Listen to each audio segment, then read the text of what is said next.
याच्या संदर्भामध्ये आमदाराच्या निषेधात मोर्चा आहे, या संदर्भामध्ये तुमचा या मोर्चाला कशा पद्धतीने पाठिंबा?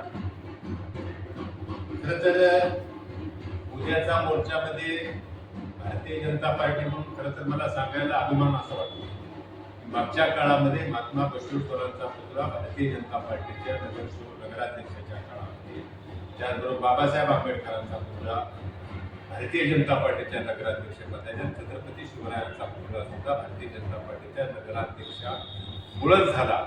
आणि त्या ठिकाणी आज सुशोभीकरणाच्या संदर्भामध्ये जी भूमिका काही मंडळींची आहे किंवा काही पक्षांची असेल, खरं तर त्या भूमिकेला आम्ही पाठिंबा देतो.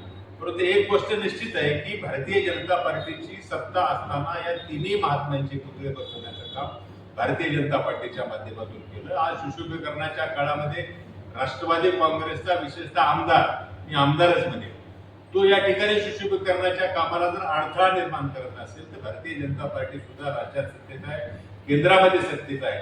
जर राष्ट्रवादी काँग्रेसला जर हे काम जर जमत नसेल तर भारतीय जनता पार्टी स्वतःच्या खिशामधल्या खर्चानं सुद्धा महात्मा बसवेश्वरांच्या पुतळ्याचं सुशोभीकरण करू शकते परिस्थिती आहे.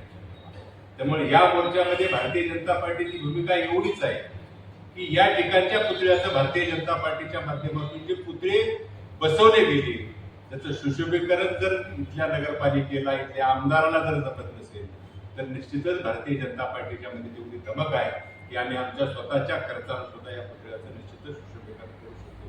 त्यामुळे या भूमिकेमध्ये भारतीय जनता पार्टी सुशोभीकरणाच्या पाठीमध्ये मुद्दे योग्य आहेत, परंतु पार्टी म्हणून आमची भूमिका अशी आहे की या शहराच्या विकासासाठी आज जरी नगरपालिकेमध्ये आम्ही सत्तेमध्ये नसलो, कुठल्याही आमदाराच्या कुठल्या भीक न घालता या पुढच्या काळामध्ये या तालुक्यामध्ये, या शहरामध्ये भारतीय जनता पार्टी विकासाच्या दृष्टीनं काम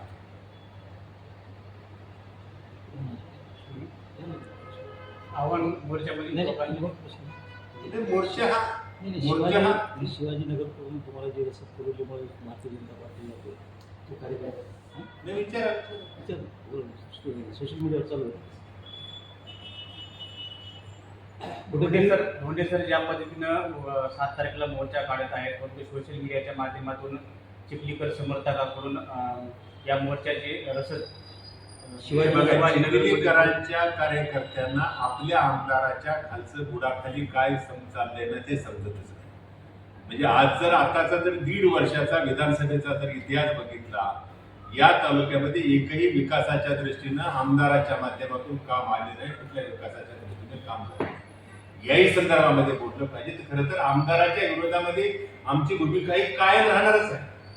तर या ठिकाणी आमदारांनी कुठल्याच पद्धतीचे नीट नाही का, माझ्याकडे 25-30 ग्रामपंचायतीच्या लिस्ट ज्या ठिकाणी विकासाची कामं चाललेली आहेत त्याला अडथळा आणण्याचं, किंवा मागच्या काळामध्ये नगराध्यक्ष गजानन सावकार सूर्यवंशी असताना सुद्धा महात्मा बसवेश्वरांच्या पुतळ्यामधल्या कामाची अडचण असेल, पूजनीय बाबासाहेब आंबेडकरांच्या पुतळ्याच्या संदर्भामधली कामाच्या पुतळ्याच्या संदर्भात अडवणूक असेल, आणि छत्रपती शिवरायांच्या पुतळ्याच्या संदर्भामध्ये खरं तर माझ्यासारखे खूप बोलण्याची गरज आहे. परंतु त्याही ठिकाणी गजानन सावकार सूर्यवंशी जर त्या काळामध्ये छत्रपती शिवरायांचा पुतळा बसवताना नसते, वेळाचं चित्र हे वेगळं राहतं.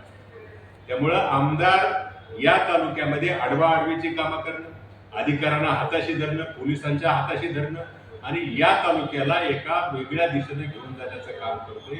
आणि आमदाराच्या विरोधामध्ये, त्यांच्या चुकीच्या कामाच्या विरोधामध्ये भारतीय जनता पार्टीचे आमचे जे हे सगळे पदाधिकारी आहेत, लक्षात ठेवा, सक्षमपणे विरोध करून या आमदारांची जागा लोकांच्या मध्ये काय आहे हे दाखवण्याचं काम पुढच्या काळामध्ये आम्ही गाव वाईज, आम्ही सर्कल वाईज, आम्ही गण वाईज आणि तालुक्यामध्ये निश्चितच पुढच्या काळामध्ये करणार आहोत.